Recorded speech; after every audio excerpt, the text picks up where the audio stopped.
단순히 제가 좀 장가 좀 가겠습니다. 장가 좀 보내주십시오. 라고 이런 결혼 승낙 정도가 아니라 또 걔가 다 결혼 준비하고 신방 다 차릴 테니 그냥 허락만 해주십시오. 이런 정도가 아니라 특별히 아버지에게 이제 그를 맞이하여 내 아내로 삼게 하옵소서라고 직설적으로 아버지가 무언가를 해주시기를 요청하고 있는 화법입니다. 이렇게 고대 이스라엘은 신랑이 결혼에 대한 그 선택과 주도권이 바로 신랑의 아버지에게 있음을 알 수 있습니다. 그래서 아브라함도 이삭의 아내를 구하고자 할 때에 자기 종 엘리에셀을 보내서 아버지가 주도적으로 이삭의 아들의 결혼을 준비하였다는 것을 우리가 알 수 있습니다. 14장 10절을 가보니까요. 삼손의 아버지가 여자에게로 내려가매, 즉 삼손의 아버지도 이러한 아들의 결혼을 위하여 주도적으로 움직였다는 것을 알 수 있습니다. 아버지가 내려간 이유는 삼손이 원하는 그 신부의 집에 한번 찾아가서 이 결혼을 위한 최종의 언약들을 하기 위한 것이라고 영어 성경에는 조금 더 설명이 되어 있습니다. 이렇게 아버지께서 결혼 언약을 위하여 주도적으로 내려가서 일을 처리해 주셔야 하는 것임을 우리 알 수가 있습니다. 그리고 조금 더 우리 14장 17절을 보면은 7일 동안 그들이 잔치할세 하면서 아버지가 이 결혼을 위한 파티와 축제, 혼인 잔치를 신부가 있는 집 동네에 가서 열어주었다는 것을 알 수 있고요. 또 이 잔치는 7일 동안이나 무려 7일 동안이나 지속되었다는 것을 알 수 있습니다. 그리고 마지막에 보면은 마지막 7일째에 이 결혼의 혼인 잔치가 결정되어지는 결정적인 순간이 있음을 우리가 알 수 있습니다. 이때는 신부가 계속 삼손에게 무언가를 요구하면서 이 아내들 신부에게 결정권이 있음을 우리가 느낄 수만 있습니다.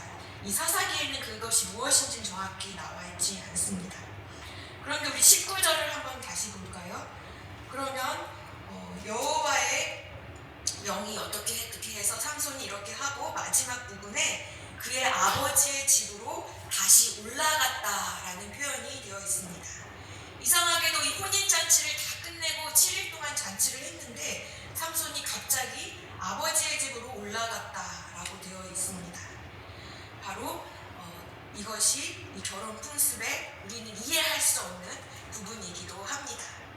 그런데 다음 구절들을 보면은 15절에도 장인의 이야기라고 나와 있고요.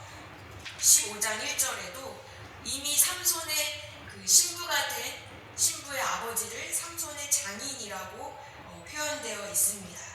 그리고 동네 사람들도 이 삼손을 그 사람의 사위라고 지칭하고 있는 것을 알 수 있습니다. 이미 이 혼인 잔치 기간 동안 이 사위와 장인의 관계가 성립되었고 신랑과 신부의 관계가 다 되었기 때문에 동네 사람들도 이 삼손을 사위라고 부르고 이 아버지를 장인이라고 부른 것입니다. 그런데 왜 삼손은 그의 아버지 집으로 올라갔을까요? 이것이 바로 고대 이스라엘 결혼 풍습의 정혼 관계라는 것입니다.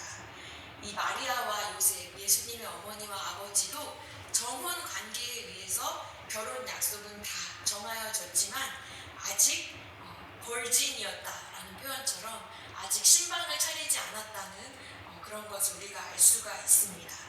바로 이 정혼 관계 동안에 이미 결혼은 이루어졌지만 이 언약은 체결되었지만 신랑이 아버지의 집으로 가서 신방을 준비하고 있는 동안을 바로 이 정혼 관계라고 하고 아직 신방은 이루어지지 않았음을 우리가 알 수 있습니다. 이렇게 고대 이스라엘은 신랑이 마음이 드는 신부를 발견하면 부모님께 신부의 집에 가서 잔치를 베풀어 달라고 합니다. 그리고 그 동네가 온통 떠들썩하리만큼 동네 잔치가 되어서 이 혼인잔치가 일주일 동안이나 열리게 됩니다. 그리고 예수님도 가나의 동네에 들어가셨을 때 그 혼인잔치에 초대를 받기도 하셨습니다. 옛날 일반 서민 유대인들은 양고기를 먹을 수 있는 날이 6월절과 이 결혼식 날이었다고 합니다. 그 그만큼 이 결혼식 날은 동네 잔치가 되어서 풍족하고 떠들썩한 유쾌함이 있는 그 일주일 동안임을 우리가 알 수 있습니다. 그런데 이 마지막 날, 일주일의 잔치의 마지막 날에 이 드디어 신랑이 신부에게 딱 포도주 잔을 내밉니다. 그리고 이 신부가 이 신랑이 내민 포도주 잔을 마신다면 이 잔치를 배설한 이 신랑이 내가 마음에 든다 하고서 이 결혼을 승낙하는 것이 되고, 이 신부가 이 신랑을 거절하기 위해서는 그 마지막 날에 내민 포도주를 마시지 않을 수도 있었습니다. 그래서 신랑이 딱 신부 앞으로 포도주 잔을 내밀었을 때 온 동네 사람들은 초조한 마음으로 가슴을 졸이며 과연 신부가 이 포도주 잔을 마실 것인지를 가슴 졸이며 지켜보고 있었습니다. 바로 이 혼인잔치 일주일의 마지막 날에 포도주 잔은 이 결혼 언약을 체결하는 중요한 결정을 신부가 하고 있음을 우리가 알 수 있습니다. 이 가장 중요한 날에 스릴 넘치는 신부가 포도주 잔을 마시는 장면을 우리는 요한복음 2장 11절에서도 엿볼 수가 있습니다. 예수님께서 가나의 혼인잔치에 가셨는데 그 마지막 날이 다 되는 그 일주일 동안 잔치 동안에 바로 포도주가 떨어진 것입니다. 아니, 신부가 그 포도주 잔을 들고 이 결혼을 승낙하냐 마냐, 언약이 이루어지나 마냐가 중요한 이 마지막 포도주 잔이 절실히 필요한 때에 포도주가 떨어졌다는 것은 그리고 단순히 막을 마실 음료가 없다 이 정도가 아니라 얼마나 이 결혼식의 중요한 언약이 체결되냐 마냐를 결정짓는 순간을 우리가 해갈 수 있냐 없냐를 우리가 알 수 있습니다.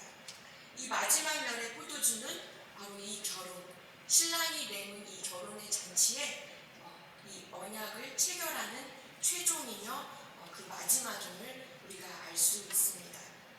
바로 신랑 되신 예수님께서도 우리에게 그 마지막 날의 만찬에 포도주를 내밀어 주시면서 이것은 바로 새로운 언약, 내가 너 안에 너가 내 안에 거하는 이 언약의 잔이라고 말씀하여 주셨습니다.